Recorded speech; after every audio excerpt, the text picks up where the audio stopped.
What's up guys, PenCentral8505 here. Today we are going to be looking through the evolution of Lionel's semi-scale boxcars as told through my collection. So these cars were made for a very long time and they are, relatively nice cars. So with that, this is probably going to be a bit of a longer video, so grab yourself a drink and maybe a snack too. Sit back, relax, and enjoy as we go through the evolution of Lionel's semi-scale boxcars.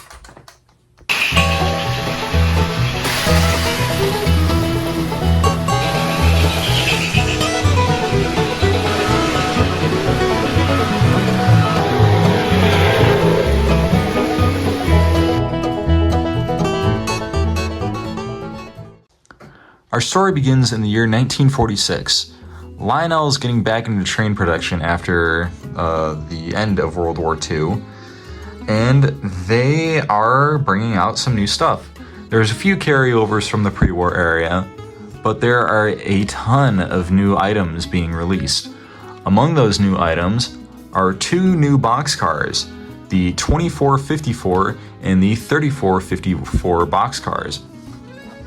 These cars are kind of what started this style of semi-scale boxcar, featuring opening doors on the initial versions, and also featuring the brand new die-cast metal trucks. They also have add-on brake wheels on one end, and so far these are great cars. There are some minor differences between the two cars. The 2454 has a little less detail on the door compared to the automatic merchandise car. And the automatic merchandise car is kind of what got Lionel into doing more operating cars. Now, Lionel did have a couple operating cars in the pre-war era, but once this car came about, that's kind of when Lionel decided to make more operating cars than just cars that dump things. So, and we would see that later on in the post-war era.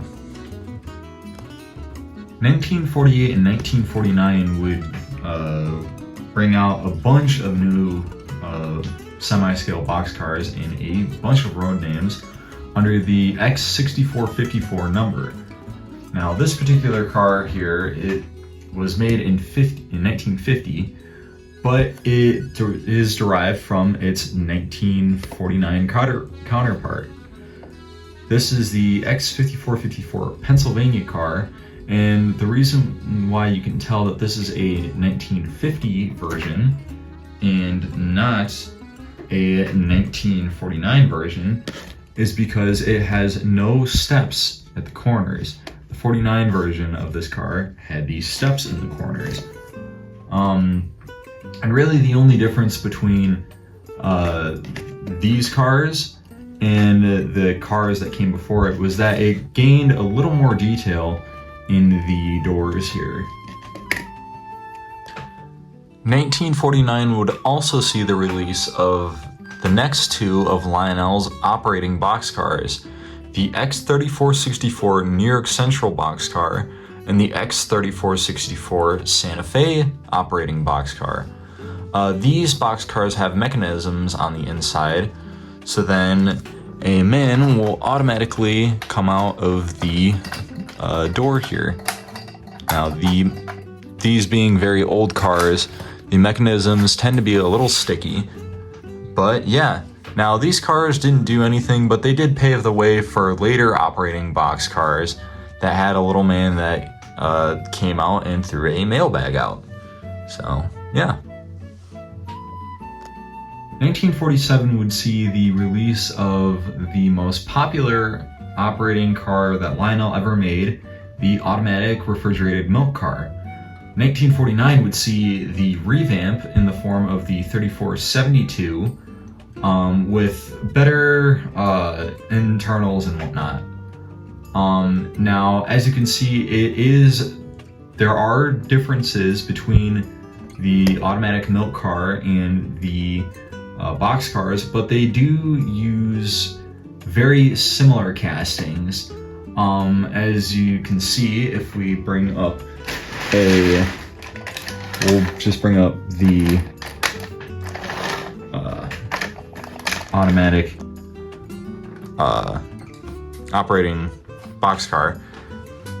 As you can see, the grab iron placements, the step placements, and the placement of the ladders and bracing on the roof are the same. And if you look closely as well, the walkways are the same. The only difference is that the bracing on the side is slightly different. They added a couple extra in the middle there, and then of course the door and this has been added. So they are different, but at least from eyeballing it, they look like they used the automatic milk car looks like it uses a modified version of the boxcar tooling. 1950 would also see a new version of the semi-scale boxcar in the form of the X6004. This car was introduced in the Scout sets with the new Scout type trucks, and it has brought some major changes to the casting overall. More detail in the doors, and making it a double door instead of a single door boxcar with the doors being offset, brought a redesign to the ladder on the side and adding a little more detail on the top, and also having a molded in brake wheel instead of a separately applied brake wheel. 1952 would see a release of a new operating boxcar in the form of the 3474 operating boxcar. It boasts more detail in the paint with the Western Pacific feather and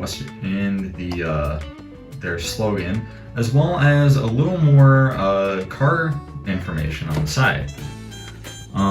But for the most part, other than the more paint detail, it's basically the same thing as the 3464 operating boxcars. 1953 would see the release of the 6464 series of boxcars, which were very popular and kind of outshone the older semi-scale boxcars. And Lionel would start focusing more on these cars. Now, if you want to see an evolution video on the 6464 series, make sure to subscribe because I do plan on making an evolution video on those in the future. Jumping to 1959, Lionel would release a uncatalogued car, the number 6044 RX boxcar, with a redesign coming in 1960 for the RX boxcar in the form of the 6014. The RX series was a line of fishing tackle that Lionel produced.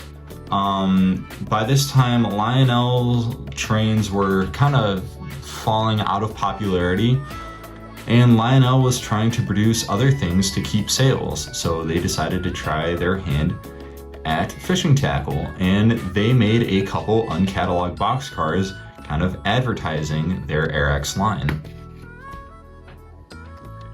1961 would see the release of the number 6050 Lionel Savings Bank car. It uses the semi-scale boxcar casting with a slot cut in the top so you can drop coins or dollar bills inside and have it act as kind of like a rolling piggy bank. 1962 would see another release of the Savings Bank car as the number 6050-110 Swift car. This also has the Savings Bank slot on the top, but is decorated to look more like a real boxcar. I also want to note real quick, by this time Lionel was using the Timken style trucks rather than the old die-cast metal trucks with the friction bearings. Jumping to the MPC era, Lionel switched over to the new Symington Wayne style trucks, which was a unusual choice because the Symington Wayne style trucks were actually hard to find trucks on the real railroads. But yeah, Lionel made a plethora of different versions of the semi-scale boxcars, notably being used in a lot of starter sets. This one, the 9043, was released in 1973 and featured in a ton of starter sets, including the Black Diamond Express, the Blue Streak, among others. I also quickly want to mention Lionel started adding the 9040 series onto the plates onto the non-brake wheel end of the car. And on the brake wheel end, they added the Lionel logo. Jumping to 1978, Lionel decided to get a little funky with their Working on the Railroad starter set. That set was a very budget-friendly set consisting of a DC-powered steam locomotive and a few freight cars that were all plastic. The engine, in fact, was also all plastic, minus for a few different parts. And yeah, all the freight cars used the same number 9019 flat car chassis, with different parts put on top to make them into different freight cars. This is the boxcar from that set. And if you look closely underneath, this car is only a four-wheel car. The trucks are kind of simulated, somewhat similar to the Marx four-wheel cars with the fake trucks, or as I like to call the fake wheel Marx cars. Though I do think Lionel did a better job at disguising the fact that these are four-wheel cars than Marx did. But yeah, these also have dummy knuckle couplers, and the printing on the side is actually just stickers that the person who bought the set would have to apply themselves. So you see a lot of these sets with stickers on the wrong parts. As well, an interesting thing with this car is that the boxcar, both sides are different. One side has the door closed, and the other side has open doors. 1979 would see the release of the number 9339 Great Northern boxcar, which was featured in the Midnight Flyer DC-powered set. And to my knowledge, this was the first car of this type that was cast in green plastic. Now, I find it kind of interesting that this car used the old Great Northern logo with the later Great Northern lettering on the side. Kind of weird. And that brings us to 1986 with the release of the number 9001 Conrail boxcar and the 7925 Erie Lackawanna boxcar. Now, both of these cars were made until 1990, which I believe is when they stopped making these semi-scale boxcars altogether. But overall, their run of the semi-scale boxcars from 1946 all the way to 90 was a good run. I think they were decent cars overall. Yeah, the quality did go down over time, but nonetheless, they were still decent cars. Now, I will say I did miss a lot of the semi-scale cars that were made, as I don't have them all. These are just all the ones that I have in my collection. But yeah, with that, let's run some of these around the layout.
And there you have it, folks. If you guys like this video, make sure to like, subscribe, comment down below, and share it with anyone else who you may think may like this video. With that, I do want to say I do plan on making another evolution video, this time going over the 6464 series. So if you want to see that, make sure to like this video. And yeah, I also have a Q&A video planned, so if you have any questions for me, leave them in the comment section down below, or I have a couple other places that you can put your questions. In my Q&A announcement video, you can put them in the comment section there.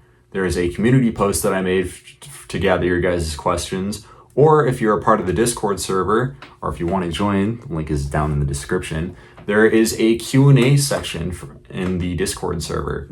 So once I have enough questions, I'll make that dedicated Q&A video. With that, I hope y'all have a wonderful day. This is going to be Pen Central 8505, out.